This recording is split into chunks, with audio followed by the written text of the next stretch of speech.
단수에 대한 직접적인 언급이 없었던 이상 경찰 협조 요청에 대한 대응을 강조하는 취지의 일반적인 지시로 밖에 볼 수 없어서 허석권, 이영팔이 황기석과 통화한 내용은 경찰의 협조 요청에 대한 대응을 강조하는 취지의 일반적 지시에 불과하여 법령상 의무 없는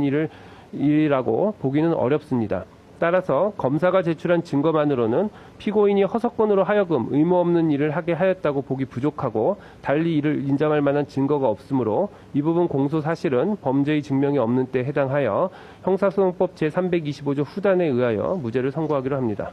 다음으로 위증에 관하여 살펴보겠습니다.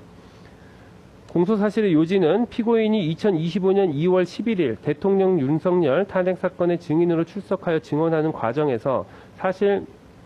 계엄 선포 당일 대통령 집무실에서 특정 언론사 단전단수 조치에 관한 문건을 받아 이에 관한 지시를 받은 사실이 있고 이에 따라 허석권에게 단전단수 지시를 한 사실이 있음에도 그런 사실이 전혀 없다는 취지로 허위로 증언하고 대통령 집무실에 들어온 조태열에게 윤석열이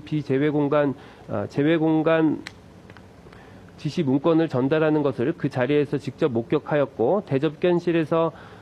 윤석열이 최상목에게 문건을 전달한 사실을 목격하였음에도 이를 보지 못하였다고 허위로 증언하였다는 것입니다. 이에 대해 피고인과 변호인은 위와 같은 지시 문건을 교부받거나 그 이행 지시를 받지 않았고 허석권에게 이를 지시한 사실이 전혀 없으며 조태열, 최상목이 문건을 전달받은 것도 보지 못하였고 설령 피고인이 이를 목격하였다 하더라도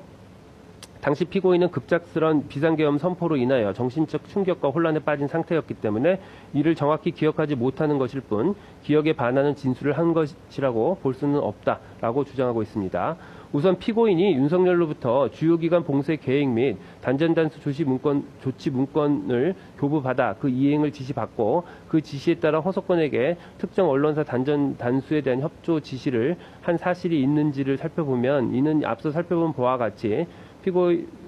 모두 다 그 사실이 인정되므로 피고인이 이 부분 각 증언은 객관적 사실에 반한 진술임이 인정되고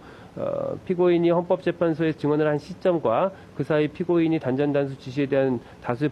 보도가 있었던 점 등을 비추어 볼 때 피고인이 불과 3개월 만에 그 기억을 모두 상실하였다라고 보기도 어렵습니다. 그래서 이 부분은 유죄로 인정합니다. 다음으로 조태열 문건 관련 증언의 경우 조태영이 대통령 집무실에 들어갈 당시 피고인은 이미 한덕수, 박성재 등과 함께 집무실에 입실해 있는 상태였고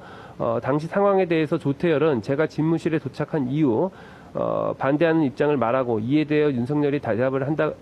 대답을 한다고 10여 분이 흐른 것 같다. 다른 사람들은 그 시간 동안 말할 틈도 없었다. 제 입장에서는 좀 거들어주기를 바랬다. 라는